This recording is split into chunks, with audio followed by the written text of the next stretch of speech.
ആയിരിക്കുന്നുവെന്ന് ഒന്ന് ആമേൻ ആത്മാർത്ഥ ഹൃദയത്തോടൊന്ന് പറഞ്ഞാട്ടെ. Hallelujah, hallelujah, hallelujah. എനിക്കൊരു തുണ നീ പ്രിയനേ, എനിക്കൊരു തുണ നീ,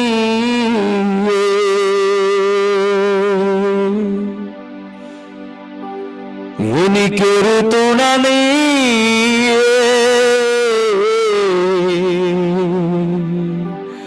എനിക്കൊരു തുണ നീ. ദുരിതം നിറയും മരുവിലെ വാസത്തിൽ. ആമേൻ, ഹല്ലേലൂയ. നമ്മുടെ ജീവിത സാഹചര്യങ്ങൾക്കകത്ത് നമ്മുടെ പ്രതീക്ഷകളെല്ലാം അവസാനിക്കുന്ന സമയത്ത് നമ്മുടെ കർത്താവ് ഇന്ന് പകലിലും നമ്മളോട് സംസാരിക്കുന്നതിനെ ഓർത്തുകൊണ്ട് hallelujah, thank you Jesus, thank you Holy Spirit, thank you Jesus. ഒരു നിമിഷം ഹല്ലേലൂയ ദൈവകരങ്ങളിലേക്ക് സമർപ്പിച്ചുകൊണ്ട്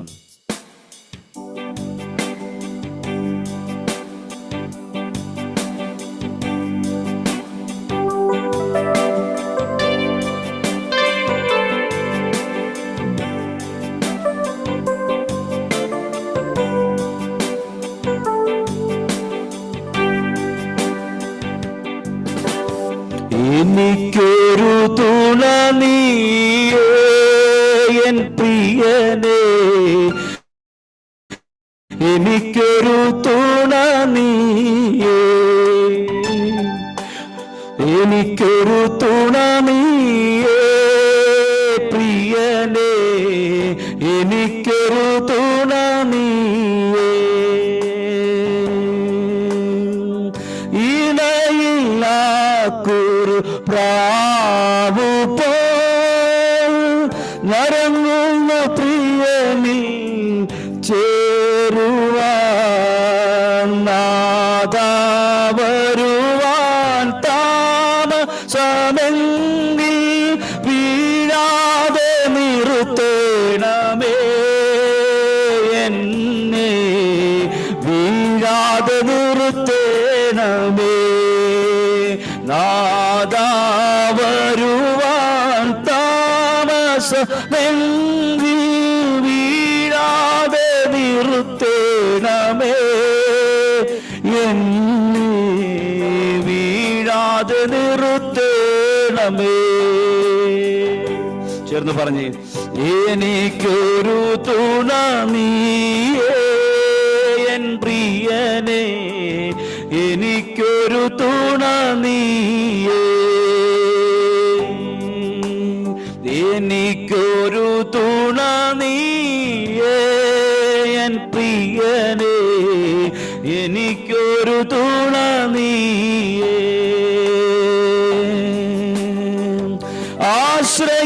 ആശ്രയിപ്പാനൊരു ദേവിയുമില്ല, ആശ്വസിപ്പാനൊരു ഇടവുമില്ല, ആശ്രയിപ്പാനൊരു ദൈവവുമില്ല, ആശ്വസിപ്പാനൊരു ഇടവുമില്ല. ഒന്നേ മാത്രം നീ ജീവമൊഴികൾ, ഒന്നേ മാത്രം ജീവമൊഴികൾ മണ്ണിലെന്നാശ,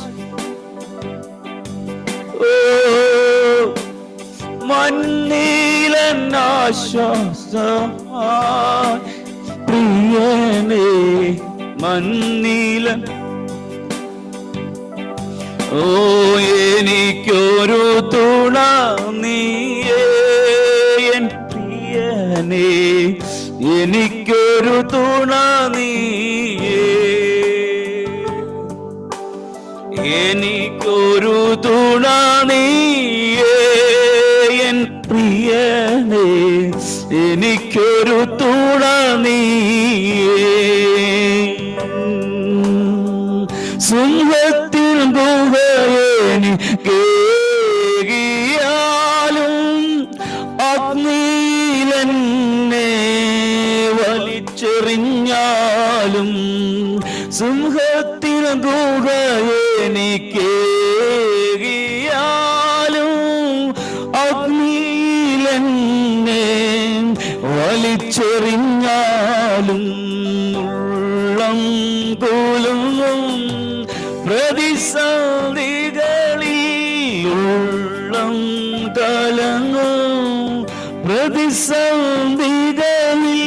വീഴാതെ നിർത്തേണമേ എൻ പ്രിയനേ, വീഴാതെ നിർത്തേണമേ. ഉള്ളം കുലങ്ങും പ്രതിസന്ധികളിൽ വീഴാതെ നിർത്തേണമേ എന്നെ, വീഴാതെ നിർത്തേണമേ. ഉള്ളം കലങ്ങും പ്രതിസന്ധികളിൽ വീഴാതെ നിർത്തേണമേ എന്നെ, വീഴാതെ നിർത്തേണമേ. അതുകൊണ്ട് പറഞ്ഞു ഇന്ന് ഈ പകലിൽ എനിക്കൊരു തുണ വേണമെന്ന് പറ. ഹല്ലേലൂയ. എനിക്കൊരു തുണ നീയേ പ്രിയനേ. ഹല്ലേലൂയ, ഹല്ലേലൂയ, ആമേൻ, ഹല്ലേലൂയ. ഇന്ന് ഈ പകൽ സമയം കർത്താവിന്റെ വലിയ സാന്നിധ്യത്തിനായിട്ട് ഞാൻ നന്ദി പറയുന്നു. ഹല്ലേലൂയ. നിറഞ്ഞൊഴുകുന്ന ദൈവ സാന്നിധ്യത്തിന്റെ നടുവിൽ ആമേൻ, ഹല്ലേലൂയ, കർത്താവിനെ ആമേൻ, ഹല്ലേലൂയ, മഹത്വപ്പെടുത്താൻ കഴിയുന്നവർ ഒരു നിമിഷം നിങ്ങളുടെ കരങ്ങളെ ഒന്ന് സ്വർഗത്തിലേക്ക് ഒന്ന് ഉയർത്തിക്കൊണ്ടെന്ന് പറയാമോ? Hallelujah, hallelujah, hallelujah. സ്തോത്രം, സ്തോത്രം, സ്തോത്രം. സ്വർഗത്തിലെ ദൈവത്തിനോട് പറഞ്ഞാട്ട് കർത്താവേ, ഹല്ലേലൂയ, എനിക്കൊരു തുണ വേണം, അത് നീ അല്ലാതെ മറ്റാരുമില്ല. ഹല്ലേലൂയ, സ്തോത്രം. ആശ്രയിപ്പാൻ ഒരു ദേഹിയുമില്ല. ആമേൻ. ഇടവും ഇല്ല. ആമേൻ, ഹല്ലേലൂയ. ഒന്നേ മാത്രം നിൻ ജീവമൊഴികൾ മന്നീലൻ ആശ്വാസമായി. ഹല്ലേലൂയ. എനിക്കറിയത്തില്ല, ഞാൻ ഈ പാട്ട് പാടുമ്പോൾ ഞാൻ ഏത് സമയത്ത് ഞാൻ പാട്ട് പാടിയാലും ആമേൻ, എൻ്റെ ഹൃദയത്തെ ഭയങ്കരമായി ചലിപ്പിക്കുന്ന ഒരു വിഷയമാണ്. ഈ ഒരു വരി ഞാൻ അങ്ങനെ സാധാരണ പാടാറുമില്ല. ആമേൻ, ഹല്ലേലൂയ. പരിശുദ്ധാത്മാവ് ഭയങ്കര ശക്തമായി ആമേൻ ആ സാന്നിധ്യത്തിലേക്ക് കയറ്റുന്ന ഒരു വലിയൊരു ആമേൻ ഒരു ഗാനത്തിന്റെ ഈരടിയാണ്. ഹല്ലേലൂയ. ഒരു പ്രാവശ്യം കൂടെ ആമേൻ, ഹല്ലേലൂയ, എന്റെ കൂടെ നിങ്ങൾ ചേർന്ന് പാടുമെന്നുണ്ടെങ്കിൽ ഇന്ന് പകലിൽ പാടണം. Amen, hallelujah. Thank you Jesus.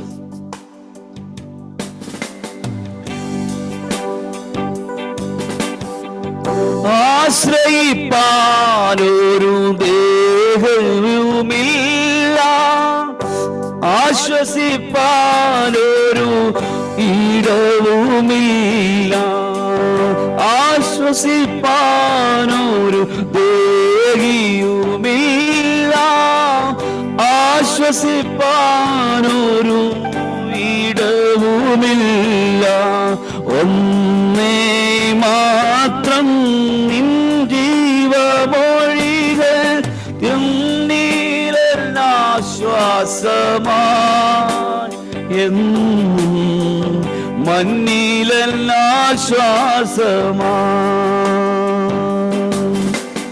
ഒന്നേ മാത്രം നിൻ ജീവമൊഴികൾ മന്നിലെന്നാശ്വാസമായി എന്നും മന്നിലെന്നാശ്വാസമായി. Hallelujah, hallelujah. കരങ്ങളെ ഉയർത്തി കർത്താവിന് നല്ലൊരു മഹത്വം കൊടുത്താട്ടെ. ഹല്ലേലൂയ. വളരെ പ്രതീക്ഷയോടും വളരെ പ്രത്യാശയോടും ഉപവാസത്തിന്റെ 6ാമത്തെ ഈ പ്രഭാത സമയത്ത് ആമേൻ നമുക്ക് ഒരുമിച്ച് കർത്താവിന്റെ സന്നിധിയിൽ ആമേൻ, ഹല്ലേലൂയ, 21 പേരോളം നമ്മൾ ഒരുമിച്ച് കർത്താവിന്റെ സന്നിധിയിലായിരിക്കുമ്പോൾ ആമേൻ, ഹല്ലേലൂയ, ഇനി അനേകർ കടന്നു വരുവാനുണ്ട്. ആമേൻ, ദൈവഹിതമെങ്കിൽ എല്ലാവരും കടന്നു വരട്ടെ. കാരണം ശനിയാഴ്ചയാണ്. ആമേൻ, ഹല്ലേലൂയ. എല്ലാവർക്കും ലീവൊക്കെ ഉള്ള ദിവസമാണ്. അതുകൊണ്ട് തന്നെ നമുക്കറിയാം ഓരോരോ കാര്യങ്ങൾക്കായിട്ടൊക്കെ എല്ലാവരും ഇറങ്ങിത്തിരിക്കുന്നവരാണ്. എങ്കിലും ആമേൻ, സ്തോത്രം, ഈ സമയത്തും ആമേൻ, ഹല്ലേലൂയ, ഇത്രത്തോളം ആമേൻ ജനം ഇതിനകത്ത് കടന്നു വന്നതിനെ ഓർത്ത് ഞാൻ കർത്താവിനെ സ്തുതിക്കുന്നു, സ്തോത്രം ചെയ്യുന്ന കർത്താവ് എല്ലാവരും അനുഗ്രഹിക്കുമാറാകട്ടെ. ഇന്ന് പകൽ സമയം നമ്മളോട് കൂടെ കർത്താവിന്റെ അഭിഷിക്തന് ജോൺ മാത്തിച്ചാനുണ്ട്. ജോൺ മാത്തിച്ചാന് ഏറെ ആളുകൾ കൊണ്ട് ഇങ്ങനെ ആകാംക്ഷയോടെ ആമേൻ നമ്മളോട് പറയും. പക്ഷെ സമയമാകുമ്പോഴത്തേക്കിന് അദ്ദേഹത്തിന് എന്തെങ്കിലുമൊക്കെ വിഷയങ്ങൾ ഉണ്ടാകും, അങ്ങനെ കടന്നു പോകാറുണ്ട്. എന്നാൽ ഇന്ന് ആമേൻ സ്തോത്രം നമ്മുടെ നടുവില് കർത്താവിന്റെ അഭിഷിക്തന് കടന്നു വന്നിട്ടുണ്ട്. ആമേൻ നമ്മളോട് ഇന്ന് അല്പസമയം കർത്താവിന്റെ ദേവദാസന് ആമേൻ ഇന്ന് പകൽ സമയം നമ്മളോട് തിരുവചനം സംസാരിക്കും. ആമേൻ ഞാൻ അല്പസമയം എന്ന് പറഞ്ഞെന്നുണ്ടെങ്കിലും സമയത്തിന് പരിധികളില്ല. ഇവിടെ പരിധികളില്ലാത്ത സാന്നിധ്യത്തിനകത്താണ് ഞങ്ങൾ ഇരിക്കുന്നത്. അതുകൊണ്ട് ആമേൻ എങ്ങനെയാണ് നിയോഗിക്കുന്നത് അങ്ങനെ ഇന്ന് പകലിൽ കർത്താവ് ഉപയോഗിക്കട്ടെ. ആമേൻ സ്തോത്രം. നമ്മുടെ കർത്താവിന്റെ സാന്നിധ്യം നമ്മുടെ നടുവിലുണ്ട്. Amen hallelujah. ആ കർത്താവിന്റെ സാന്നിധ്യം തിരിച്ചറിയുന്നവരൊക്കെ ആ കരങ്ങളെ ഉയർത്തി ഒരു പ്രാവശ്യം കൂടെ കർത്താവിന് നല്ലൊരു ആമേൻ പറഞ്ഞാട്ടെ. ഹല്ലേലൂയ. ആ കരത്തെ ഉയർത്തിക്കൊണ്ട് പറഞ്ഞാട്ടെ ഹല്ലേലൂയ. ഞങ്ങൾ ഇരിക്കുന്നത് സാധാരണമായ ദൈവ സാന്നിധ്യത്തിനകത്ത്. ആമേൻ നമ്മുടെ ആമേൻ ബേബി അമ്മ, നമ്മുടെ ബേബി ഭാസ്കരൻ അമ്മ നമ്മൾ പറഞ്ഞ ഇങ്ങനെയാണ്, ഇങ്ങനെ പ്രാർത്ഥിച്ചപ്പോൾ പറഞ്ഞു, എന്നും അനുഭവിക്കുന്നതിനെക്കാട്ടിലും കൂടുതൽ ഇന്ന് അനുഭവിക്കണം. ഹല്ലേലൂയ. അതായിരിക്കണം നമ്മുടെ ഓരോ ദിവസത്തെയും നമ്മുടെ ടാർഗറ്റ്. ഹല്ലേലൂയ. ഓരോ ദിവസവും നമ്മൾ ഇങ്ങനെ ആത്മാവിൽ കയറി കയറി കയറി വന്ന് ആമേൻ ഹല്ലേലൂയ നമ്മുടെ കർത്താവിനോളം ചേർന്ന് കർത്താവിന്റെ കൂടെ നിൽക്കുവാൻ ആമേൻ ഹല്ലേലൂയ കൃപ തരണേ എന്ന് പ്രാർത്ഥിച്ചുകൊണ്ടിരിക്കുക. ഈ സമയത്ത് ഞാൻ കർത്താവിന്റെ ദാസനെ നമ്മൾ ഒരുമിച്ച് കരങ്ങളെ ചേർത്തടിച്ചുകൊണ്ട് കർത്താവിന്റെ ദാസനെ നമുക്ക് വെൽക്കം ചെയ്യാം. വെൽക്കം ദാസൻ. സൗണ്ട് ക്ലിയർ ആണോ?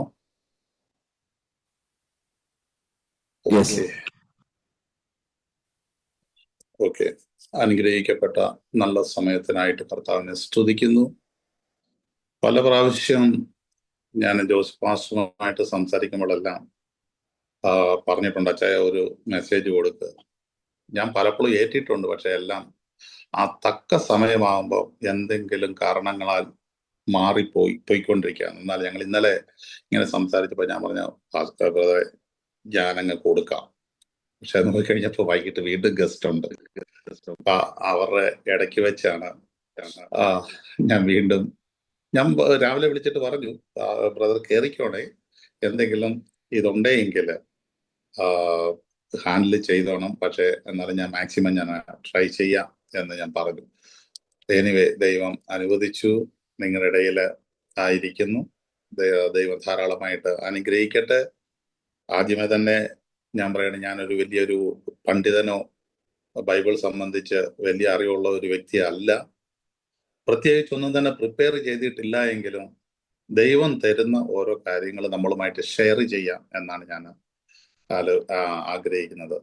ബ്രദറെ, മറ്റേത് ഒന്ന് ഇത് ചെയ്യാമോ, സ്പോട്ട്ലൈറ്റ് ചെയ്യാമോ? ഞാനിത് പോസ് ചെയ്യാം. കാരണം സ്തോത്രം. കാരണം ലാപ്ടോപ്പിലും ജോയിൻ ചെയ്തുകൊണ്ട് എനിക്ക് ലാപ്ടോപ്പിനകത്ത് വോയിസ് കിട്ടത്തില്ല. അതുകൊണ്ടാണ് ഞാൻ മൊബൈലിനകത്ത് വോയിസ് ഇട്ടിട്ട് ചെയ്യുന്നത്.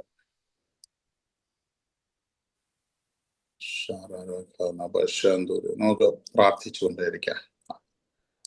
ഹല്ലേലൂയ. എല്ലാവരും തങ്ങളുടെ കണ്ണുകളെ ദൈവസന്നിധിയിൽ അടച്ചാട്ടെ. കർത്താവിനോട് പ്രാർത്ഥിച്ചാട്ടെ. കർത്താവേ, ഇന്ന് എന്നോട് ഇടപെടണമേ.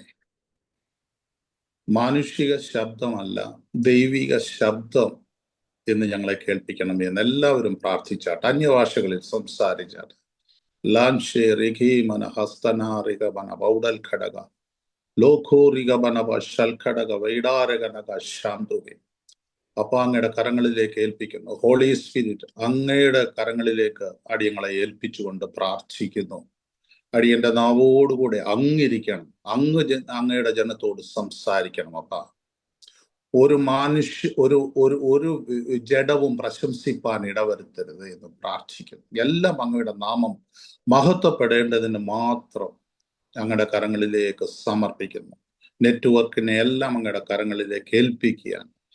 കർത്താവേ, ഇതിനെതിരെ പ്രവർത്തിക്കുന്ന എല്ലാ അന്ധകാര ശക്തികളുടെ പ്രവർത്തനങ്ങളെയും ആകാശത്തിനും ഭൂമിക്കും അധിപനായ നസ്രയനായ യേശുക്രിസ്തുവിന്റെ അധികാരമുള്ള നാമത്തിൽ ഞങ്ങൾ അതിനെയെല്ലാം ബ്രേക്ക് ചെയ്തുകൊണ്ട് പ്രാർത്ഥിക്കുന്നു. ഓരോ ഡിവൈസിന്മേലും ദൈവസാന്നിധ്യം ഇറങ്ങണം. ആ റൂമുകളിലേക്ക് ദൈവസാന്നിധ്യം ഇറങ്ങണമെന്ന് പ്രാർത്ഥിക്കുന്ന കർത്താവേ, അങ്ങ് അത്ഭുതങ്ങളെ ചെയ്യുന്നതിനായിട്ട് സ്തോത്രം. മാനവും മഹത്വവും അപ്പച്ചൻ മാത്രം എടുക്കണം. സകല യേശു ക്രിസ്തുവിന്റെ അധികാരമുള്ള നാമത്തിൽ തന്നെ ആമേൻ. ഇങ്ങനെ ഒരു അവസരം ഉണ്ടാക്കി തന്ന അതിനോട് എൻ്റെ വളരെ നന്ദിയുണ്ട്. നമ്മുടെ ഈ ഉപവാസത്തിന്റെ 6ാമത്തെ ദിവസത്തിലേക്ക് നമ്മൾ വന്നിരിക്കുകയാണല്ലോ. നമ്മൾ പല വിഷയങ്ങളെ കുറിച്ചും നമ്മൾ ദൈവസന്നിധിയിൽ പ്രാർത്ഥിക്കുന്നുണ്ട്. പലതിനും കർത്താവ് മറുപടി അയക്കുന്നു, പലത് താമസിക്കുന്നു. അപ്പോ യോഹന്നാന്റെ സുവിശേഷത്തില് 16-ാം അധ്യായത്തിന്റെ 16-ാം വാക്യത്തിന്റെ അവസാന ഒരു വാക്യമുണ്ട്. നിങ്ങൾ എൻ്റെ നാമത്തിൽ പിതാവിനോട് അപേക്ഷിക്കുന്നതൊക്കെയും അവൻ നിങ്ങൾക്ക് തരുവാനായി തന്നെ. അവിടെ ഒരു കണ്ടീഷനാണ് പറഞ്ഞത്. നിങ്ങൾ എൻ്റെ നാമത്തിൽ പിതാവിനോട് അപേക്ഷിക്കുന്നതൊക്കെയും അവൻ നിങ്ങൾക്ക് തരുവാനായി തന്നെ. എന്താണ് പിതാവിന്റെ നാമത്തിൽ നമ്മൾ അപേക്ഷിക്കുമ്പോൾ നമ്മൾക്ക് കിട്ടാൻ യോഗ്യതയായിട്ടുള്ളത്? 15-16 പറയുന്നു, നിങ്ങൾ എന്നെ തെരഞ്ഞെടുത്തു എന്നല്ല, ഞാൻ നിങ്ങളെ തെരഞ്ഞെടുത്തു, നിങ്ങൾ പോയി ഫലം കായ്ക്കേണ്ടതിന്, നിങ്ങളുടെ ഫലം നിലനിൽക്കേണ്ടതിനും നിങ്ങളെ ആക്കി വെച്ചിരിക്കുന്നു. കർത്താവ് നമ്മളെ എല്ലാം കർത്താവ് തെരഞ്ഞെടുത്തിരിക്കുന്ന വ്യക്തികളാണ്. അതുകൊണ്ടാണ് പല വ്യക്തികളും ഈ സാറ്റർഡേയിൽ പല ഇതിലും പോകുമ്പോൾ നമ്മൾ കുറച്ചു പേർ 20 പേർ 19 പേർ ഒരുമിച്ച് കൂടിയിരുന്ന് ദൈവത്തെ ആരാധിക്കുന്നത് ദൈവം നമ്മളെ കണ്ടതുകൊണ്ടാണ്, ദൈവം നമ്മളെ തെരഞ്ഞെടുത്തത് കൊണ്ടാണ്. നമ്മൾ അവനെ തെരഞ്ഞെടുത്തതല്ല, ദൈവം നമ്മളെ തെരഞ്ഞെടുത്തതാണ്. അതുകൊണ്ടാണ് നമ്മൾ ഇവിടെ ആയിരിക്കുന്നത്. എന്തിനു വേണ്ടിയാ നമ്മൾ ആരായിരുന്നു? നമ്മളൊന്ന് ആ ദൈവം നമ്മളെ തെരഞ്ഞെടുക്കുന്നതിന്റെ പർപ്പസ് എന്താണ്? ഇതെല്ലാം നമ്മളൊന്ന് ചിന്തിക്കണം. നമ്മുടെ പ്രാർത്ഥനയ്ക്ക് മറുപടി കിട്ടണമെങ്കിൽ നാം എന്ത് ചെയ്യണം? ഇതെല്ലാം ആ ഒരു വാക്ക് 15-16 പറയുന്നുണ്ട്. ഒന്ന്, നമ്മളെ ദൈവം തെരഞ്ഞെടുത്തതിന്റെ പിന്നിൽ, ദൈവം നമ്മളെ രക്ഷിച്ചതിന്റെ പിന്നിൽ, ദൈവം നമ്മളെ സെലക്ട് ചെയ്ത് മാറ്റിയതിന്റെ പുറകിൽ ദൈവത്തിന് ഒരു ഉദ്ദേശം നമ്മളെ കുറിച്ചുണ്ട്. അതെത്ര പേര് മനസ്സിലാക്കുന്നു? ഹല്ലേലൂയ, സ്തോത്രം. കർത്താവിനെ ഒന്ന് സ്തുതിച്ചാട്ട്. കർത്താവേ, നീ എന്നെ തെരഞ്ഞെടുത്തതിനായിട്ട് ഞാൻ അങ്ങയെ സ്തുതിക്കുന്നു എന്ന് പറഞ്ഞാട്ട്. കാരണം നമ്മൾ ആരായിരുന്നു, നമ്മളെ എവിടെയായിരുന്നു, നമ്മളെ കർത്താവ് തെരഞ്ഞെടുക്കാൻ നമുക്ക് എന്തെങ്കിലും യോഗ്യതയുണ്ടോ? ഒരു തെരഞ്ഞെടുപ്പ് എന്ന് പറയുമ്പോൾ തന്നെ നമ്മൾ ആദ്യം ചിന്തിക്കുന്നത് ഇലക്ഷനെ കുറിച്ചാണ്. ജനങ്ങളുടെ പ്രതിനിധികളെ തെരഞ്ഞെടുക്കുന്നു. എന്നാൽ ഇവിടെ അവിടെയെല്ലാം നമുക്ക് കാണാൻ ഒക്കും ഉയർന്ന വ്യക്തികളെയാണ് നമ്മൾ തെരഞ്ഞെടുത്തു വിടുന്നത്. എന്നാൽ വചനം പറയുന്നു, 1 കൊരിന്ത്യർ 1:27 പറയുന്നു, ജ്ഞാനികളെ ലജ്ജിപ്പിപ്പാൻ ദൈവം ലോകത്തിൽ ഭോഷത്വമായത് തെരഞ്ഞെടുത്തു, ബലമുള്ളതിനെ ലജ്ജിപ്പിപ്പാൻ ദൈവം ലോകത്തിൽ ബലഹീനമായത് തെരഞ്ഞെടുത്തു, ഉള്ളതിനെ ഇല്ലായ്മ ചെയ്യുവാൻ ദൈവം ലോകത്തിൽ കുലഹീനവും നികൃഷ്ടവുമായ ഏതുമില്ലാത്തതും തെരഞ്ഞെടുത്തു. നമുക്ക് പ്രശംസിപ്പാൻ എന്താണ്? നമുക്ക് ബലമുണ്ടോ? മറ്റുള്ള ഈ റെസ്ലിംഗ് ഒക്കെ നടത്തുന്നവരെ വെച്ച് നോക്കുമ്പോൾ നമ്മൾ എന്തുണ്ട്? നമുക്ക് എന്തെങ്കിലും ആരോഗ്യമുണ്ടോ? ഒന്നുമില്ല.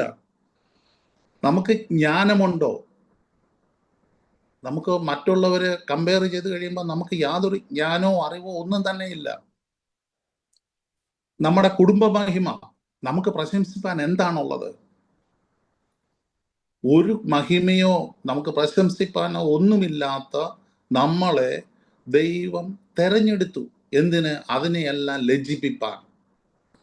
ഒരു വിദ്യാഭ്യാസമോ ഒന്നുമില്ലാത്ത ഒരു ദൈവദാസന്റെ അടുക്കലായിരിക്കും ഏറ്റവും കൂടുതൽ വിദ്യാഭ്യാസമുള്ളവർ വന്ന് പ്രാർത്ഥിക്കാനെ കൊണ്ടുവരുന്നത്. ഹല്ലേലൂയ.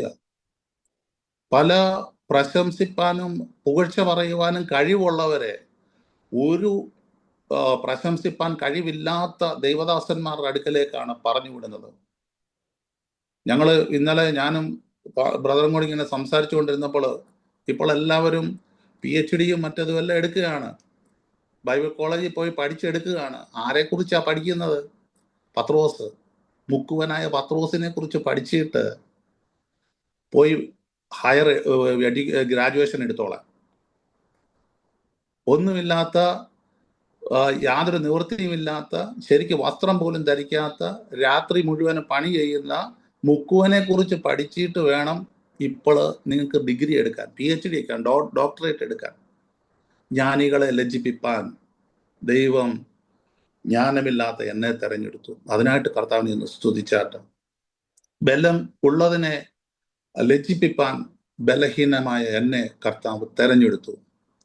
കുലമഹിമയുള്ളതിനെ ഇല്ലാതാക്കുവാൻ കുലഹീനമായ എന്നെ കർത്താവ് തെരഞ്ഞെടുത്തു. നമ്മൾ ലോകത്തിന്റെ മുമ്പിൽ നോക്കുമ്പോൾ നമുക്ക് എന്ത് പ്രശംസിപ്പാനുണ്ട്? ഹല്ലേലൂയ, സ്തോത്രം. ബൈബിളിൽ തന്നെ നമ്മൾ നോക്കുമ്പോൾ കാണാം, ഒരു കഴുതയെ യേശു തെരഞ്ഞെടുത്ത് കഴിഞ്ഞപ്പോൾ കഴുതയുടെ മുമ്പിൽ അതുവരെ അവനെ കൊല്ലുവാനെ കൊണ്ട്, കഴുത്തൊടിച്ച് കൊല്ലുവാനെ കൊണ്ട് ആ കോർണറിൽ കെട്ടിയിട്ടിരുന്ന കഴുതയെ കർത്താവ് കണ്ട് അഴിച്ചുകൊണ്ട് വന്ന് ആ കഴുതയുടെ മണ്ടയിൽ കയറിയപ്പോൾ ആര് കഴുത്തൊടിക്കാൻ കൊണ്ടുവച്ചിരുന്നോ ആ വ്യക്തികൾ ആ കഴുതയുടെ മുമ്പിൽ പരവതാനികൾ വിരിച്ചു. നിന്റെ മണ്ടയിൽ ഇന്ന് ക്രിസ്തു ഉണ്ടെങ്കിൽ, നീ ക്രിസ്തുവിനെ വഹിക്കുന്ന വ്യക്തിയാണ് എങ്കിൽ, നിന്നെ ആര് തള്ളിക്കളഞ്ഞോ, ആ രണ്ടോടൊക്കെയുള്ള ദൂതാണ്, ആര് നിന്നെ തള്ളിക്കളഞ്ഞോ അവർ നിന്നെ മാനിക്കാൻ പോകുന്ന ദിവസങ്ങൾ വിദൂരമല്ല. ഹല്ലേലൂയ. നിന്നെ ഒരു കഴുത എന്ന് വിളിച്ച് തള്ളിക്കളഞ്ഞ വ്യക്തികൾ നിന്റെ മണ്ടയിൽ ക്രിസ്തു ഉള്ളപ്പോൾ, ക്രിസ്തുവുമായി നീ അവരുടെ അടുക്കലേക്ക് കൂടെ കടന്നു വരുമ്പോൾ, നിന്നെ സ്വീകരിച്ച് അവരുടെ മണിമാളികകളിൽ ഇരുത്തുന്ന സമയം വിദൂരമല്ല എന്ന് ഞാൻ ആത്മാവിൽ നിങ്ങളോട് ദൂത് പറയുകയാണ്.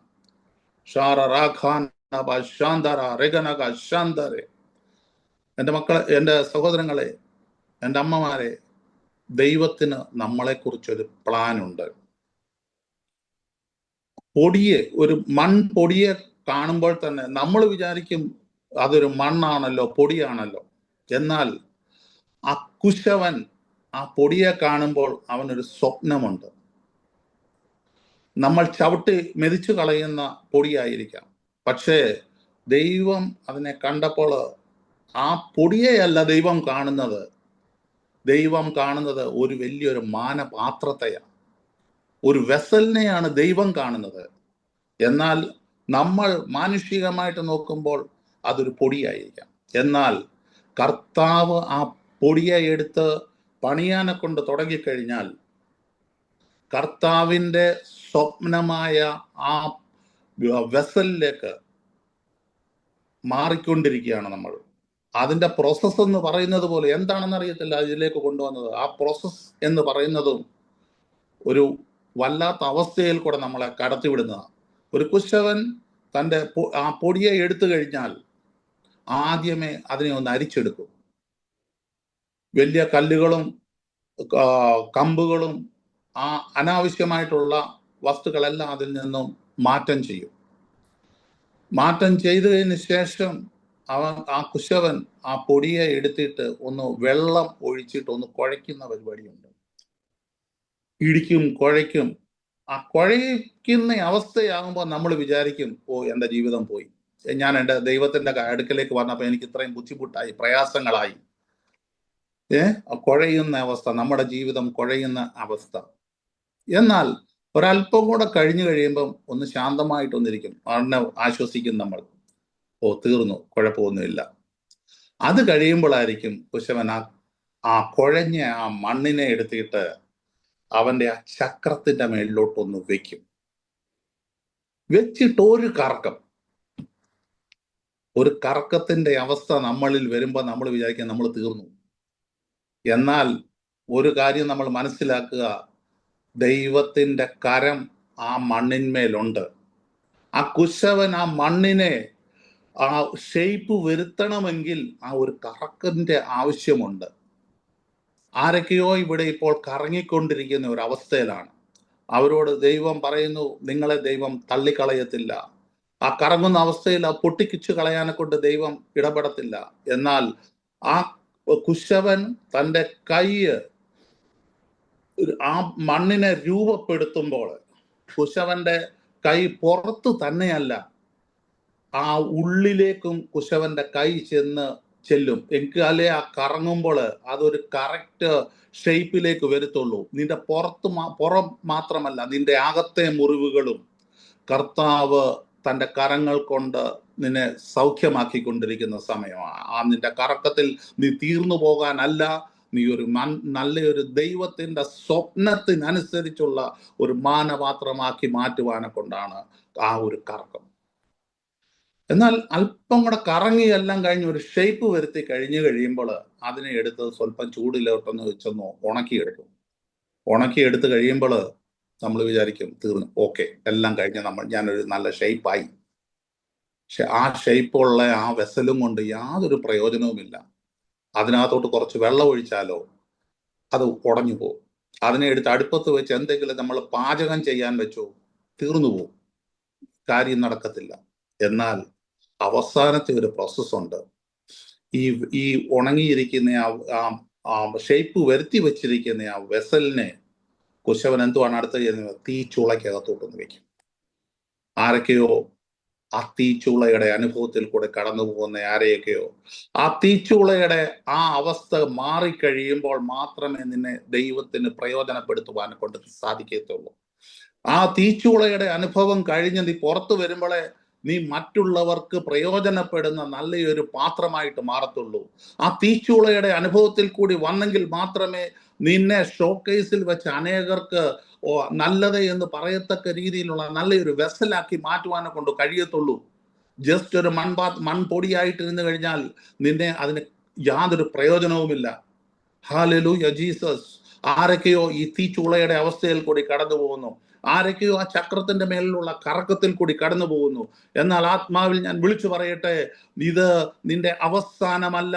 നീ ഒരു മാനപാത്രമായി പോകുവാനെ കൊണ്ട് തീരുവാനെ കൊണ്ട് കർത്താവ് നിന്നെ എടുത്തുപയോഗിക്കുന്ന സമയമാണ്.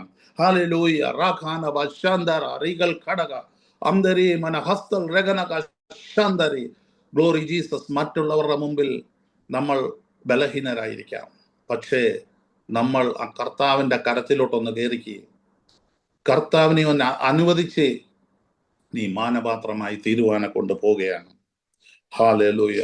നമ്മൾക്ക് എങ്ങനെ നമ്മളെ ദൈവം തെരഞ്ഞെടുത്തതാണ്. പഴയ നിയമത്തിൽ തന്നെ പല വ്യക്തികളെ കുറിച്ചും പറയുന്നു. ശാപത്തിൽ കിടന്ന വ്യക്തികൾ ദൈവം തെരഞ്ഞെടുത്തു കഴിഞ്ഞാൽ ഏറ്റവും ഉന്നത സ്ഥാനത്തേക്ക് മാറുന്നു. ഒരു 3 മഹിളാ രത്നങ്ങളെ കുറിച്ച് ദൈവവചനത്തിൽ പറയുന്നുണ്ട്.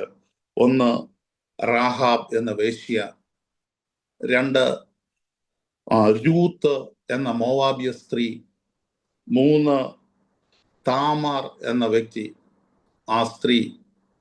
ഇവരെല്ലാം നമ്മൾ ബൈബിൾ എല്ലാവരും ഇത് നേരത്തെയൊക്കെ കേട്ടിട്ടുള്ളതാണെങ്കിലും ഹല്ലേലൂയ ജീസസ് വീണ്ടും ഓർമ്മിപ്പിക്കുന്നു, ഇവരെല്ലാം മനുഷ്യൻ വെച്ച ശാപത്തിന് അല്ലെങ്കിൽ ആദിമ സമയത്തുണ്ടായിരുന്ന ശാപത്തിന്റെ കീഴിലുള്ള സ്ത്രീകളാണ് ഇവര്.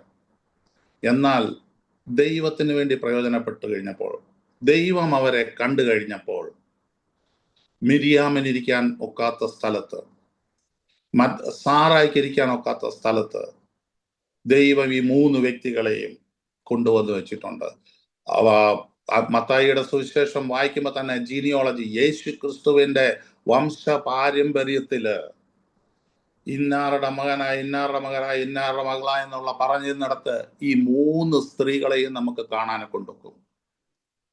ഹല്ലേലൂയ. എവിടെ ശാപത്തിലായിരുന്നോ അവരെ ദൈവം തെരഞ്ഞെടുത്തു കഴിഞ്ഞപ്പോൾ അവരുടെ ശാപത്തെ മാറ്റി ദൈവത്തിന്റെ ആ വംശ പാരമ്പര്യത്തിലേക്ക് കയറ്റുവാൻ ദൈവം അവർക്ക് അനുവാദം കൊടുത്തു. മനുഷ്യൻ നിന്നെ തടഞ്ഞു വെച്ചിരിക്കാം, മനുഷ്യൻ നിന്നെ ഒതുക്കി വെച്ചിരിക്കാം, എന്നാൽ ദൈവം നിന്നെ കണ്ടു കഴിഞ്ഞാൽ നീ ദൈവ സാദൃശ്യത്തിലേക്ക് മാറുകയാണ്, ദൈവ മക്കളായിട്ട് മാറുകയാണ്. Hallelujah Jesus, hallelujah. നമ്മളെ എന്നാണ് ദൈവം നമ്മളെ തെരഞ്ഞെടുത്തത്? നമ്മൾ ദൈവത്തെ സ്വന്തം രക്ഷിതാവായി സ്വീകരിച്ചപ്പോഴാണോ ദൈവം നമ്മളെ തെരഞ്ഞെടുത്തത്? അതോ ഞാൻ തീരുമാനിച്ചുവോ ഇന്ന് മുതൽ ഞാൻ ദൈവത്തിന് വേണ്ടി നിലനിൽക്കും എന്ന് നമ്മൾ തീരുമാനിച്ചപ്പോഴാണോ? അതോ നമ്മൾ സ്നാനം ഏറ്റപ്പോഴാണോ? ദൈവവചനത്തിൽ പറയുന്നത്, നീ അമ്മയുടെ ഉദരത്തിൽ പിണ്ടാകാരമായിരുന്നപ്പോൾ തന്നെ ഞാൻ നിന്നെ കണ്ടെന്നാണ് പറയുന്നത്. ഹല്ലേലൂയ. അവിടെ പിണ്ടാകാരമായിരിക്കുമ്പോൾ ഒരു ജീവനുണ്ട്. എന്നാൽ വീണ്ടും പുറമോട്ട് നോക്കുമ്പോൾ കാണാം, അമ്മയുടെ ഉദരത്തിൽ ഉരുവാകുന്നതിന് മുമ്പേ ഞാൻ നിന്നെ കണ്ടു. എന്നാൽ വേറെ ഒരിടത്ത് പറയുന്നു, ഭൂമിക്ക് അടിസ്ഥാനം ഇടുന്നതിന് മുമ്പേ ഞാൻ നിന്നെ കണ്ടു. ഭൂമിക്ക് അടിസ്ഥാനം ഇടുന്നതിന് മുമ്പേ എന്നെയും നിന്നെയും നമ്മളെ ഓരോരുത്തരെയും ദൈവം കണ്ട് തെരഞ്ഞെടുത്തിരിക്കുന്നത് കൊണ്ടാണ് എന്തെല്ലാം ബുദ്ധിമുട്ടുകളോ പ്രയാസങ്ങളോ നിന്റെ ജീവിതത്തിൽ വന്നിട്ടും നമ്മൾ ഇന്ന് ജീവനോട് ഈ ഭൂമുഖത്തായി ഈ ദൈവത്തെ ഒരുമിച്ച് നമ്മൾ ഘോഷിക്കുന്നത്. Hallelujah Jesus, glory to God Jesus. ഒരു യോഗ്യതയും ഇല്ലാതിരുന്ന ഒന്നുമില്ലാതിരുന്ന നമ്മെ ദൈവം തെരഞ്ഞെടുത്തതിനായിട്ട് ആ കരത്തെ ഉയർത്തി ദൈവത്തിനൊന്ന് സ്തോത്രം ചെയ്ത്. ഹല്ലേലൂയ. ദൈവം പറയുന്നു, നിങ്ങൾ എന്ത് ചെയ്യണം? നിങ്ങൾ പോയി ഫലം കായ്ക്കണം. നമ്മളെ തെരഞ്ഞെടുത്തത് എന്തിനു വേണ്ടിയാണ്? നമ്മൾ ഫലം കായ്ക്കാൻ വേണ്ടിയാണ്. നമ്മളൊന്ന് ചിന്തിച്ച്, നമ്മൾ ഫലം കായ്ക്കുന്നുണ്ടോ? ഓരോരുത്തർ തന്നെ ഒന്ന് ചിന്തിച്ച്. കാരണം ഇത് ഉപവാസത്തിന്റെ അവസാന ദിവസങ്ങളിലാണ്. അപ്പൊ നമ്മൾ വന്നിരുന്നു, പ്രാർത്ഥിച്ചു, ദൈവത്തെ സ്തുതിച്ചു, കയറിപ്പോകുന്നതല്ല. നമ്മളൊന്ന് ചിന്തിക്കണം, ഈ ഉപവാസം കഴിയുമ്പോൾ ഞാൻ ആരായിരിക്കണം? ഞാൻ എങ്ങനത്തെ വ്യക്തിയായിരിക്കണം? കർത്താവ് പറയുന്നത്, നിങ്ങൾ ഫലം കായ്ക്കണം. ചുമ്മാതെ ഫലം കായ്ച്ചാൽ മാത്രം പോരാ, നിലനിൽക്കുന്ന ഫലം കായ്ക്കണം. അതിന്റെ മേളിൽ പറയുന്നുണ്ട്, എങ്ങനെ നാം ഫലം കായ്ക്കുന്നു. യോഹന്നാന്റെ സുവിശേഷം 15:5 പറയുന്നത്, ഒരുത്തൻ എന്നിലും ഞാൻ അവനിലും വസിക്കുന്നുവെങ്കിൽ അവൻ വളരെ ഫലം കായ്ക്കും, എന്നെ പിരിഞ്ഞ് നിങ്ങൾക്കൊന്നും ചെയ്യുവാനെ കൊണ്ട് കഴിയില്ല. നമ്മൾ ഫലം കായ്ക്കണമെങ്കിൽ നാം എന്താണ് ചെയ്യേണ്ടത്? ഒരുത്തൻ എന്നിലും, കർത്താവ് പറയുന്നു, ഒരുത്തൻ എന്നിലും ഞാൻ അവനിലും വസിക്കണം.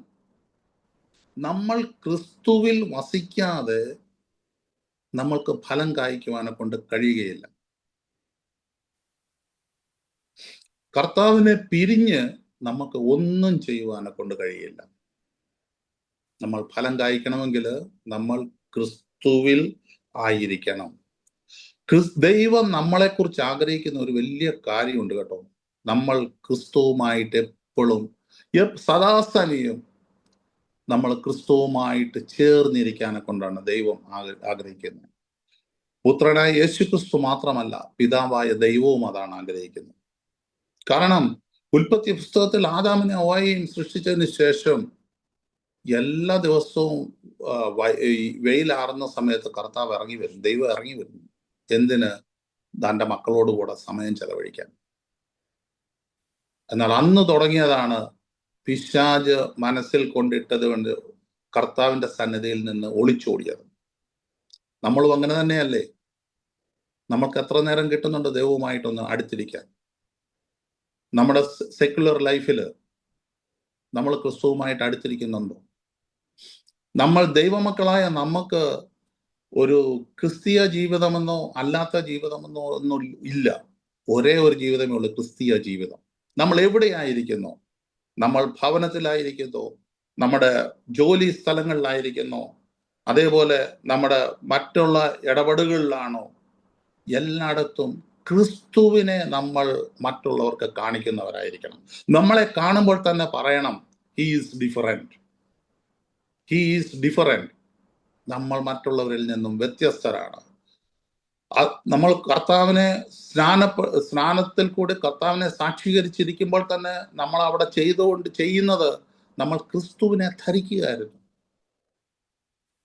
ക്രിസ്തുവിനെ നമ്മൾ ധരിക്കുകയാണ്. നമ്മൾ ആ ധരിക്കുന്നത് എന്താണ്? ഞാൻ ഈ ബ്ലാക്ക് ടീഷർട്ട് ഇട്ടത് കൊണ്ടാണ് ഇപ്പൊ ഞാനിപ്പോ എവിടെ പോയാലും നിങ്ങൾ പറയും അത് ജോൺ ബ്രദറാ. കാരണം ഐഡന്റിഫൈ ചെയ്യുന്നത് എൻ്റെ ഈ പുറമേ ഉള്ള ഇത് കാണും. അപ്പൊ നമ്മളെ വേറെ ഒരു വ്യക്തി കാണുമ്പോൾ പറയണം, അവൻ സാധാരണ വ്യക്തിയല്ല, അവനൊരു ദൈവ പൈതല. നമ്മൾ ക്രിസ്തുവിനെ ധരിക്കുക, മറ്റുള്ളവരുടെ മുമ്പിൽ ക്രിസ്തുവിനെ കാണിച്ചു കൊടുക്കുക. ഹല്ലേലൂയ. എങ്ങനെയായിരിക്കണം നമ്മുടെ വാസം? പറയുന്ന അവിടെ കൊമ്പ് മുന്തിരി വള്ളിയിൽ ആയിരിക്കുന്നത് പോലെ. കൊമ്പ് എങ്ങനെ മുന്തിരി വള്ളിയിൽ ആയിരിക്കുന്നുവോ അതേപോലെ ആയിരിക്കണം നമ്മൾ ക്രിസ്തുവുമായിട്ടുള്ള നമ്മുടെ ആ റിലേഷൻ. മുന്തിരി വള്ളിയിൽ ഫലം മുന്തിരിയുടെ കൊമ്പിൽ ഫലം കായ്ക്കണമെന്നുണ്ടെങ്കിൽ ആ മുന്തിരി വള്ളിയുമായിട്ടുള്ള ഒരു ചേർന്ന് നിൽക്കുന്ന ഒരു അവസ്ഥ ഉണ്ടാകേണ്ടത് അത്യാവശ്യം.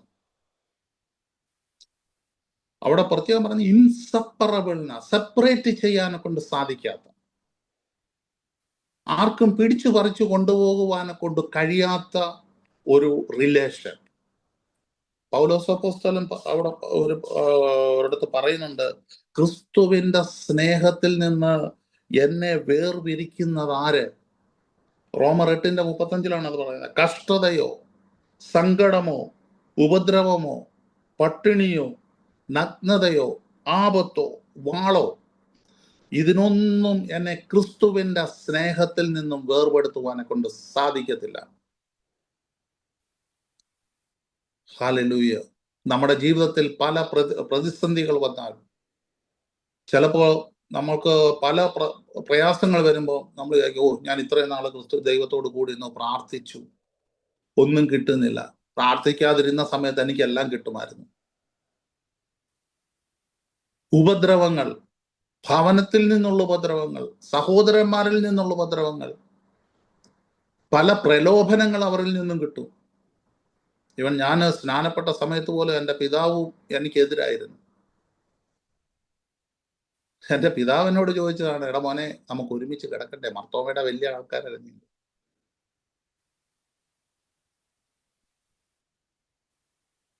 Hallelujah, glory Jesus. അങ്ങനെയുള്ള ഏത് സാഹചര്യം, വചനത്തിൽ തന്നെ പറയുന്നുണ്ട്, ക്രിസ്തുവിന് വേണ്ടി നീ ഭവനത്തെയോ പിതാവിനെയോ മാതാവിനെയോ എന്ത് നീ തേച്ചാൽ ഈ ലോകത്തിൽ നിനക്കത് കിട്ടുമെന്നാ പറയുന്നത്. തിരിച്ചു വീണ്ടും ഗ്ലോറി ജീസസ്. ഇങ്ങനെയുള്ള പ്രലോഭനങ്ങൾക്കൊന്നും നമ്മളും ക്രിസ്തുവുമായിട്ടുള്ള ആ റിലേഷനെ മാറ്റുവാനെ കൊണ്ട് സാധിക്കരുത്. സപ്പോസ് നമ്മളൊരു ബർത്ത്ഡേ പാർട്ടിക്കോ വല്ലതും പോവുകയാണെങ്കിൽ നമുക്ക് കാണാം, ബർത്ത്ഡേ പാർട്ടി കഴിയുമ്പം അവിടെ വെച്ചിരിക്കുന്ന അല്ലെങ്കിൽ ഒരു ക്രിസ്മസ് ട്രീയിൽ തന്നെ ബലൂണും എല്ലാം കൂടെ പറിച്ചുകൊണ്ട് ആൾക്കാർ പോകും. അങ്ങനെ വേർപെടുത്തുന്ന ഒരു റിലേഷൻ അല്ല ദൈവവുമായിട്ട് നമുക്ക് വേണ്ടത്. മുന്തിരി വള്ളിയിൽ എങ്ങനെ മുന്തിരിയുടെ കൊമ്പ് ചേർന്നിരിക്കുന്നുവോ, ഇൻസെപ്പറബിൾ. അത് പൗലോസ് അപ്പോസ്തലന്റെ തന്നെ വേറെ ഒരു ഇതിൽ പറയുന്നുണ്ടത്, ജീസസ് അവനിൽ വേരൂന്നി എന്നത് പദം പറയുന്നുണ്ട്.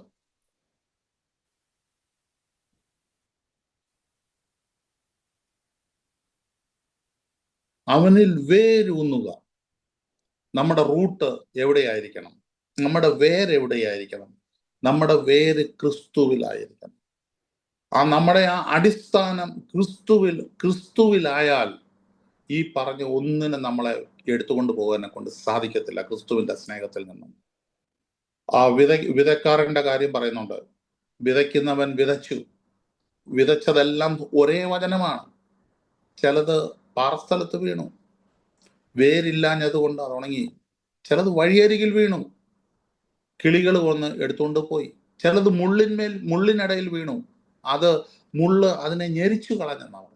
എന്നാൽ നല്ല നിലത്ത് വീണതോ 30, 60, 100 മേനി ഫലം കായ്ച്ചു. നമ്മൾ ഏത് രീതിയിലുള്ള നിലമാണ്?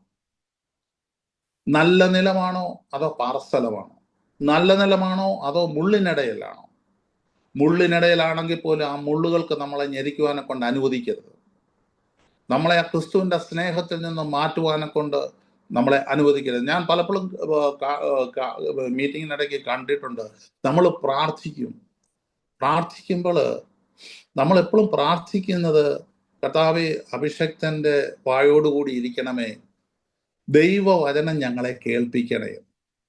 എന്നാൽ നമ്മുടെ ആ പ്രാർത്ഥനയ്ക്ക് ഒന്ന് ചേഞ്ച് വരുത്താമോ? അഭിഷക്തന്മാരിരുന്ന് പ്രാർത്ഥിച്ച് ദൈവത്തിൽ നിന്നും പ്രാപിച്ചിട്ടാണ് നമുക്ക് പകർന്നു തരുന്നത്. എന്നാൽ അതിന് അപ്പുറമായിട്ട് നമ്മളൊന്ന് പ്രാർത്ഥിക്കണം, കർത്താവേ എന്നെ ഒരു നല്ല നിലമാക്കി മാറ്റണം, വളർന്ന് ഫലം കായ്ക്കത്തക്ക രീതിയിലുള്ള ഒരു നല്ല നിലം ആക്കി എന്നെ ഒന്ന് എടുക്കണമേ, എന്നെ ഒന്ന് ഉപയോഗിക്കണേ എന്ന് നമുക്ക് പ്രാർത്ഥിക്കാം ഈ സമയത്ത്. Glory to God. നമ്മളെ തന്നെ ദൈവസന്നിധിയിൽ ഒന്ന് സമർപ്പിച്ചു കൊടുക്കണം. നമ്മളെ നല്ല നിലങ്ങളാക്കി വെക്കുക, ഫലം കായ്ക്കുന്ന നിലങ്ങളാക്കി വെക്കുക. ഞാൻ പറഞ്ഞു, ദൈവം നമ്മളെക്കുറിച്ച് ആഗ്രഹിക്കുന്നത് നമ്മൾ ദൈവത്തോട് കൂടെ ഇരിക്കാനെ കൊണ്ടാണ് ദൈവം ആഗ്രഹിക്കുന്നത്. അതിനൊരു വാക്യമുണ്ട്, മാർക്കോസിന്റെ സുവിശേഷം 3:13 തന്നെ പറയുന്നു, പിന്നെ അവൻ മലയിൽ കയറി തനിക്ക് ബോധിച്ചവരെ അടുക്കൽ വിളിച്ചു, അവർ അവന്റെ അരികിൽ വന്നു. എന്നിട്ട് പറയുന്നത്, അവർ തന്നോടുകൂടെ ഇരിക്കാൻ. ആദ്യം യേശുക്രിസ്തു പറയുന്നത് അവർ എന്തിനാ വിളിച്ചത്? അവർ തന്നോടുകൂടെ ഇരിക്കണം. ദൈവം ആഗ്രഹിക്കുന്നത് നമ്മൾ ദൈവത്തോട് കൂടെ ഇരിക്കുക. അതാണ് ഹോളി സ്പിരിറ്റ് ക്രിസ്തു പോയപ്പോൾ പറഞ്ഞ, നിങ്ങൾ വെയിറ്റ് ചെയ്യുക, പരിശുദ്ധാത്മാവിന് വേണ്ടി നിങ്ങൾ വെയിറ്റ് ചെയ്യുക. പരിശുദ്ധാത്മാവ് നിങ്ങൾ അടുക്കൽ വന്നു കഴിയുമ്പോൾ നിങ്ങൾ ശക്തി പ്രാപിക്കും. ഹല്ലേലൂയ. അതാണ് ഇവിടെ പറഞ്ഞത്. കർത്താവ് പറഞ്ഞ്, നിങ്ങൾ എന്നോട് കൂടെ ഇരിക്കുക. അതിനുശേഷമാണ് പറയുന്നത്, പ്രസംഗിപ്പാൻ അയക്കാനും ഭൂതങ്ങളെ പുറത്താക്കാനും അവൻ അധികാരം കൊടുത്തേക്കും. നമുക്കൊരു അധികാരം കിട്ടണോ? നമ്മൾ ദൈവസന്നിധിയിൽ കുത്തിയിരിക്കും. നമ്മൾ ദൈവസന്നിധിയിൽ കുത്തിയിരിക്കുക. അതുകൊണ്ടാണ് ജോസഫ് പാസ്റ്ററൊക്കെ എപ്പോഴും നിങ്ങൾക്ക് വേണ്ടി പ്രാർത്ഥിക്കുന്നത്. അദ്ദേഹം സമയങ്ങൾ മുടക്കി ദൈവസന്നിധിയിൽ കുത്തിയിരിക്കുന്നത് കൊണ്ടാണ്. നിങ്ങളെ കൊണ്ട് കഴിയില്ലേ? കഴിയും. നിങ്ങൾ ഇരിക്കുക, ദൈവം നമ്മളോട് സംസാരിക്കും. നമ്മളെ തന്നെ ഒന്ന് ഒരുക്കി കൊടുക്കുക. പൗലോസ് പറയുന്നു, അവനിൽ വേരൂന്നിയും. നമ്മുടെ റൂട്ട് അവനിലായിരിക്കുക, നമ്മുടെ അടിസ്ഥാനം ക്രിസ്തു എന്ന പാറയിലായിരിക്കുക. വേറെ ഒരു പദപ്രയോഗമുണ്ട്, ഗ്രാഫ്റ്റഡ് ഇൻ ക്രൈസ്റ്റ്. ക്രിസ്തുവുമായി ഒട്ടിച്ച് ചേർക്കപ്പെട്ട അവസ്ഥ. കാട്ടൊലിവായിരുന്ന എന്നെ നാട്ടൊലിവിലേക്ക് ഗ്രാഫ്റ്റ് ചെയ്യപ്പെടുന്നു. നല്ല ഫലം കായ്ക്കാനെ കൊണ്ട് ക്രിസ്തു എന്ന ആ നല്ല വൃക്ഷത്തിലേക്ക് നമ്മളെ ഗ്രാഫ്റ്റ് ചെയ്യിപ്പിക്കുക. ഗ്രാഫ്റ്റ് ചെയ്ത് കുറച്ച് കഴിയുമ്പോൾ ഉണ്ടല്ലോ, ഗ്രാഫ്റ്റ് ചെയ്ത ഇതിനെ മാറ്റാനെ കൊണ്ട് ആർക്കും കഴിയത്തില്ല. കാരണം അതുമായിട്ട് ചേർന്നിരിക്കുന്ന അവസ്ഥ. നമ്മുടെ അവസ്ഥ അങ്ങനെ ആയിരിക്കട്ടെ. അതുകൊണ്ടാണ് പൗലോസ് പിന്നെ പറയുന്നത്, മരണത്തിനോ ദൂതന്മാർക്കോ, ജീവനോ ദൂതന്മാർക്കോ വാഴ്ചകൾക്കോ വരുവാനുള്ളതിനോ ആഴത്തിലുള്ളതിനോ മറ്റൊരു സൃഷ്ടിക്കും കർത്താവായ സ്നേഹത്തിൽ നിന്നും വേർപിരിക്കാനെ കൊണ്ട് കഴിയില്ല. കാരണം റൂട്ടഡ് ആൻഡ് ഗ്രാഫ്റ്റഡ്. നമ്മുടെ ജീവിതം, നമ്മളെ തന്നെ ഒന്ന് ചിന്തിച്ച്, നമ്മൾ എപ്പോഴാണ് ദൈവവുമായിട്ട് കൂടിയിരിക്കുന്നത്? നമ്മൾ സൺഡേയിലെ ഒരു വർഷിപ്പിന്റെ സമയത്താണോ? ആ 2 മണിക്കൂർ മാത്രമല്ലേ നമ്മൾ ചെയ്യാറുള്ളൂ? അതോ ഈ ഉപവാസത്തിന്റെ 7 ദിവസങ്ങളിൽ മാത്രമല്ലേ നമ്മൾ ഇരിക്കുന്നത്? അത് കഴിഞ്ഞാൽ നമ്മുടെ ജീവിതം എങ്ങനെ? നമ്മൾ ഒരു ദിവസം എത്ര നേരം ദൈവസന്നിധിയിൽ നമ്മുടെ പേഴ്സണൽ, നമ്മുടെ റിലേഷൻ എങ്ങനെയാണ്? സൂമിലിരിക്കുന്നതല്ല ഞാൻ പറയുന്നത്, നമ്മുടെ പേഴ്സണൽ റിലേഷൻ. ഓരോ വ്യക്തികൾക്കും ദൈവവുമായിട്ടുള്ള ഒരു പേഴ്സണൽ റിലേഷൻ ഉണ്ടായിരുന്നു. ആനിയാൻ്റെ കഴിഞ്ഞ 2-3 മാസം മുമ്പ് പറഞ്ഞത് ഞാൻ ഇപ്പോഴും ഓർക്കുന്നുണ്ട്. നമ്മളെല്ലാത്തിനും ടൈത്ത് കൊടുക്കുന്നുണ്ട്. നമ്മൾക്ക് കിട്ടുന്ന എല്ലാത്തിലും നമ്മൾ ടൈത്ത് കൊടുക്കുന്നുണ്ട്. എന്നാൽ ദൈവം നമുക്ക് 24 hours തരുന്നുണ്ട് ഒരു ദിവസം. അതിൽ നിന്ന് ഒരു 2.5 മണിക്കൂർ നീ ദൈവത്തിന് ടൈത്ത് കൊടുക്കുന്നുണ്ട്. ദൈവത്തിന് നമ്മൾ ടൈത്ത് കൊടുക്കണം.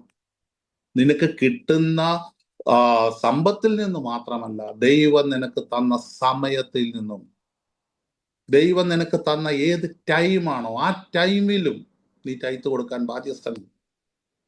ടൈത്തല്ല ആക്ച്വലി നമ്മൾ കൊടുക്കേണ്ടത്, ഓഹരിയാ കൊടുക്കേണ്ടത്. ഇപ്പൊ 2.5 മണിക്കൂറല്ല, സദാസമയം നമ്മൾ ദൈവവുമായി പോക്കിലെ വരവിലെ എല്ലാം നമ്മൾ അന്യഭാഷയിൽ കർത്താവുമായിട്ട് സംസാരിക്കാം. മറ്റുള്ള വ്യക്തികൾ നമ്മളെ കണ്ടാൽ നമ്മൾ മറ്റുള്ള വ്യക്തികളെ നോക്കണ്ട. നമ്മുടെ ഈ ഉപവാസ പ്രാർത്ഥനയിൽ നമ്മുടെ പേഴ്സണൽ പ്രയർ നമ്മൾ എങ്ങനെയാണ് ദൈവവുമായിട്ട്, ഈ ഉപവാസം കഴിയുന്ന ദിവസം തന്നെ നമ്മളൊരു തീരുമാനം എടുക്കണം. ഞാൻ എൻ്റെ കർത്താവുമായിട്ട് ഒരു ഇൻറ്റിമസിയിലാകാൻ പോകും. ഹോളി സ്പിരിറ്റുമായി ഞാൻ എൻ്റെ നല്ലൊരു ഇൻറ്റിമസിയിലേക്ക് മൂവ് ചെയ്യാൻ പോവുകയാണ്. ഞാൻ എന്തൊരു തീരുമാനം എടുക്കുന്നതിന് മുമ്പ് ഞാൻ എൻ്റെ കർത്താവുമായിട്ട് സംസാരിച്ചതിന് ശേഷം മാത്രമേ എടുക്കുള്ളൂ. ഒന്ന് തീരുമാനിക്കുക. അതോ നമുക്ക് എന്തെങ്കിലും പ്രശ്നങ്ങൾ വരുമ്പോൾ, നമ്മുടെ കുഞ്ഞുങ്ങളുടെ അഡ്മിഷൻ വരുമ്പോൾ, നമ്മുടെ സഹോദരങ്ങൾക്ക് ആർക്കെങ്കിലും ഒരു രോഗം വരുമ്പോൾ, അന്നേരം മാത്രമല്ല നമ്മൾ പോയി ദൈവസന്നിധിയിൽ ഇരിക്കേണ്ടത്.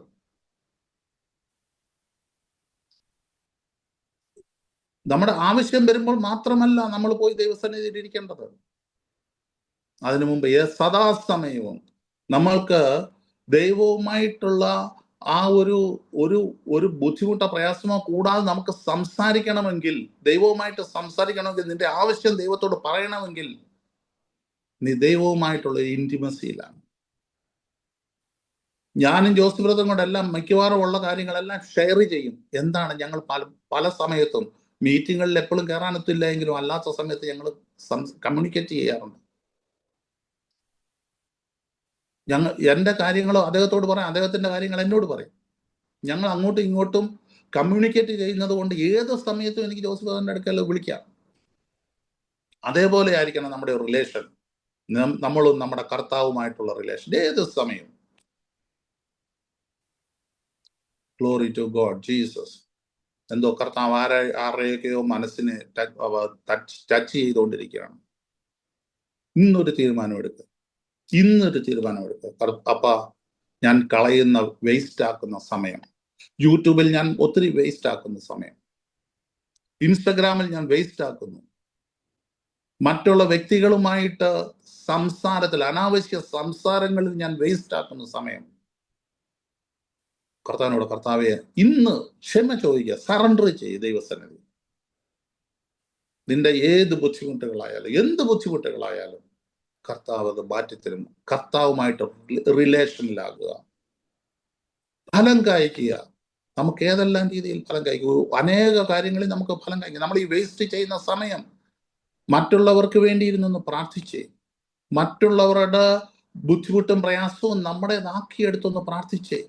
ഇയ്യോബിന്റെ ഇതിൽ പറയുന്നു, ഇയ്യോബ് തന്റെ സഹോദരൻ, തന്റെ ഫ്രണ്ട്സിന് വേണ്ടി പ്രാർത്ഥിച്ചപ്പോൾ ഇതെല്ലാം അവന് ഇരട്ടിയായിട്ട് കൊടുത്തെന്നാ പറയുന്നത്. മറ്റുള്ളവർക്ക് വേണ്ടി നമ്മൾ കണ്ണുനീരൊഴുക്കുക, നീ ഫലം കായ്ക്കുക. അല്ലാതെ ഫലം കായ്ക്കുക ജസ്റ്റ് കർത്താവുമായിട്ട് മാത്രമേ സംഭാഷിച്ചുകൊണ്ട് നീ ഫലം കായ്ക്കത്തില്ല. മറ്റുള്ള ഫലം എന്ന് പറയുന്നത് മറ്റുള്ളവർക്ക് പ്രയോജനപ്പെടുന്നതാണ്. നിനക്ക് തന്നെയല്ല, മറ്റുള്ളവർക്ക് പ്രയോജനപ്പെടുക. അതിനെയാണ് ഫലം എന്ന് പറയുന്നത്. അല്ല നിന്റെ ജീവിതത്തിൽ എന്തെങ്കിലും കയറുകയാണെങ്കിൽ, നമ്മുടെ ജീവിതത്തിൽ എന്തെങ്കിലും പുരോഗതി പ്രാപിക്കുകയാണെങ്കിൽ അതിനെ പറയുന്നത് സക്സസ് എന്ന്. വേൾഡ് പറയും, ലോകം പറയും അത് അവൻ സക്സസ്ഫുൾ ആയിരുന്നു. എന്നാൽ കർത്താവിനാഗ്രഹം നിന്നെക്കുറിച്ച് ഒരു സക്സസ് അല്ല, ബി ഫ്രൂട്ട്ഫുൾ ആകുക, മറ്റുള്ളവർക്ക് പ്രയോജനപ്പെടുത്തിയ വ്യക്തിയായിട്ട് മാറുക. പ്രയോജനപ്പെട്ടില്ല എങ്കിൽ കർത്താവ് വേറെ പറയുന്നുണ്ട്, കർത്താവിന് വിശന്നപ്പോൾ നോക്കിയപ്പോൾ ഒരു അത്തിയെ കണ്ടു. അത് അത്തിയുടെ കാലമല്ല എങ്കിലും, പക്ഷേ പുറമേ നിന്ന് നോക്കിയപ്പോൾ അത് ഫലം പുറപ്പെടുവിക്കുന്ന ഒരു അത്തി പോലെ തോന്നി. കാരണം അതിൽ നിറയെ ഇലകളുണ്ടായിരുന്നു. പക്ഷേ കർത്താവ് അടുക്ക വന്ന് നോക്കിക്കഴിഞ്ഞപ്പോൾ അതിൽ ഫലമൊന്നും കണ്ടില്ല. പല ക്രിസ്തീയ വ്യക്തികളുടെയും, പല ക്രിസ്ത്യൻ എന്ന് പറയുന്ന വ്യക്തികളുടെയും അവസ്ഥ ഇതാ. പുറമെ കാണിക്കും, ഞാൻ അതാണ് ഇതാണ് എന്നൊക്കെ കാണിക്കും, പക്ഷേ ദൈവത്തിന്റെ ആ ഫലം പുറപ്പെടുവിക്കാനുള്ള കഴിവില്ല. ആരെങ്കിലും എന്തെങ്കിലും ഇതുമായിട്ട് വന്നു കഴിയുമ്പോൾ അവനെ ഒന്ന് ആശ്വസിപ്പിക്കാനെ കൊണ്ട് അവന് വാക്കുകളില്ല. ദൈവവചനം അവനിലില്ല, കൃപാവര ശുശ്രൂഷകളില്ല. പക്ഷെ പുറമേ എല്ലാം ഉണ്ട്, കാണിക്കാൻ പ്രഹസനമുണ്ട്, പക്ഷേ ഫലമില്ല. അതിനെ കർത്താവ് എന്തുവാണ് ചെയ്തത്? ശപിച്ചു.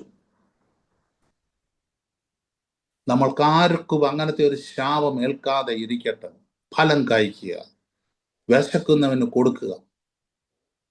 ഉണ്ട് എന്ന് നമ്മൾ പറഞ്ഞിട്ട് മറ്റുള്ളവരെ കാണിച്ചിട്ട് കൊടുക്കാൻ ഇല്ലാതെ വന്നു കഴിഞ്ഞാൽ അവർ നിരാശരായി പോകും. കർത്താവ് അതിനെ ശപിച്ചു. അത് മൂടോട് വേരോട് ഉണങ്ങിപ്പോയെന്നാണ് പറയുന്നത്. We should be fruitful. തോട്ടക്കാരൻ, തോട്ടത്തിന്റെ ഉടമ തോട്ടം നോക്കാൻ കൊണ്ടുവന്നു. പല ഫലം ഉള്ള വൃക്ഷങ്ങളെയും കണ്ടു, എന്നാൽ ഒരു വൃക്ഷത്തെ ഫലമില്ലാത്തതായിട്ട് കണ്ടു. അവിടെ കർത്താവ് തോട്ട സൂക്ഷിപ്പുകാരൻ സൂക്ഷിപ്പുകാരനോട് തോട്ടത്തിന്റെ ഉടമ പറഞ്ഞു, ആ വൃക്ഷത്തെ വെട്ടിക്കളയുക, കാരണം അവന് ഫലമില്ല, അവൻ ഫലം പുറപ്പെടുവിക്കുന്നില്ല. എന്നാൽ ആ തോട്ടം സൂക്ഷിക്കുന്ന കാവൽക്കാരൻ പറഞ്ഞത് എന്തുവാണെന്ന് അറിയാമോ? യജമാനനെ, ഒരു വർഷം കൂടെ നിൽക്കട്ടെ, ഫലം കായ്ച്ചെങ്കിലോ. നമ്മളിപ്പോൾ ഇവിടെ ആയിരിക്കുന്നത് ആ തോട്ടക്കാരന്റെ കരുണ കൊണ്ടാണെന്ന് ഓർത്തു. ഒരു വർഷം കൂടെ എത്തിക്കട്ടെ, ഫലം കായ്ച്ചെങ്കിലോ. മേലിൽ ഫലം കായ്ച്ചില്ല എങ്കിൽ വെട്ടിക്കളഞ്ഞേക്കാം. നമ്മൾ ഫലം കായ്ക്കുന്നവരാകുക. ഒരാണ്ടും കൂടെ നിൽക്കട്ടെ. കർത്താവിനോടൊന്ന് പറയാം, കർത്താവേ, എന്നിൽ വന്നുപോയിട്ടുള്ള തെറ്റുകൾ എല്ലാം ഒന്ന് ക്ഷമിക്കണമേ. അങ്ങയുമായിട്ടുള്ള ഇന്റിമസിയിൽ തടസ്സമായിട്ട് എന്തൊക്കെ എന്നിൽ വന്നുപോയിട്ടുണ്ടോ അതെല്ലാം കഴുകണമേ, ശുദ്ധീകരിക്കണമേ. നമ്മുടെ യേശു അപ്പച്ചൻ തന്നെ ആരാണ്? ദൈവമായിരുന്നു. പറയുന്നത് ദൈവമായിട്ടിരിക്കെ ദൈവത്തോടുള്ള സമത്വം മുറുകെ പിടിക്കാതെ വേഷത്തിൽ മനുഷ്യനായി ദാസരൂപമെടുത്തെന്നാണ്. ഏറ്റവും ദൈവത്തിൽ നിന്നും ഏറ്റവും താണതിലേക്ക് കയറി വന്നു, ഇറങ്ങി വന്നു. എന്തിന്? നമ്മളെ രക്ഷിപ്പാൻ, ബലമുള്ളതിനെ ഭോഷത്വമാക്കാൻ, ജ്ഞാനികളെ ഭോഷത്വമാക്കാൻ, കുലമഹിമയുള്ളവരെ ഭോഷത്വമാക്കാൻ. കർത്താവ് ഉന്നതത്തിൽ നിന്നും ഒരു സ്ത്രീയുടെ ഉദരത്തിലേക്ക് ഇറങ്ങി വന്നു. എന്തിന്? നമ്മളെ രക്ഷിപ്പാൻ. അത്രയും വലിയ സ്നേഹം. എന്നിട്ടും അതുകൊണ്ടും തീർന്നില്ല. നമുക്ക് വേണ്ടി കർത്താവ് ക്രൂശിൽ,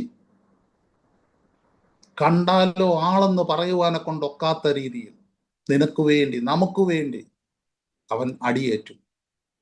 നമുക്ക് വേണ്ടി അവൻ കഷ്ടം അനുഭവിച്ചു. നമുക്ക് വേണ്ടി അവൻ നഗ്നനായിട്ട് തൂങ്ങി.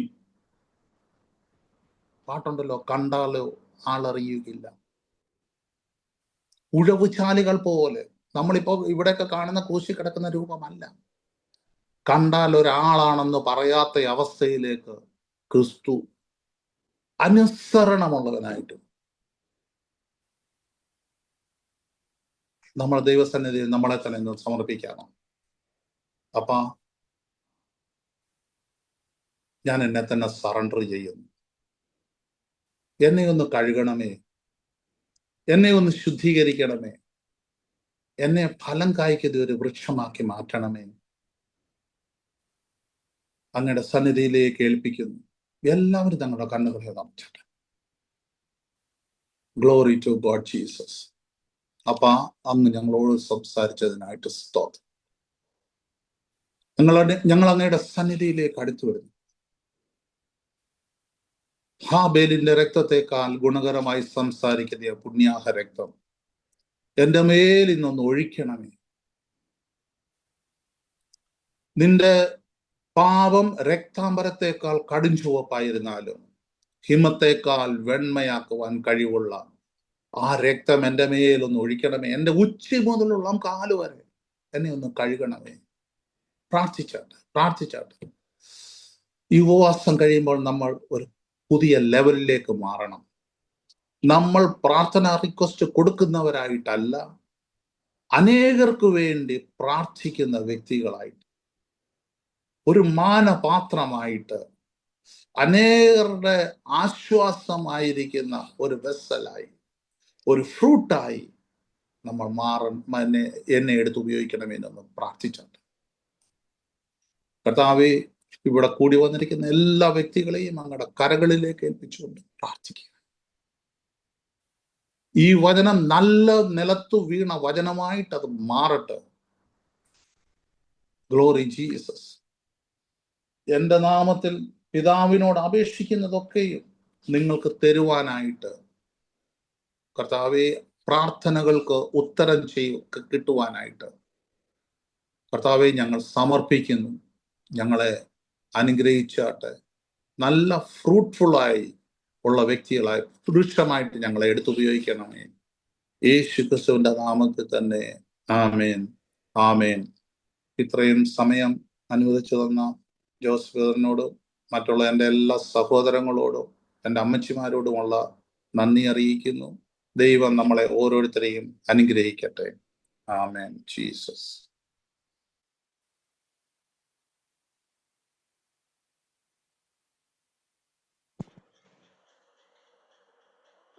ഹല്ലേലൂയ.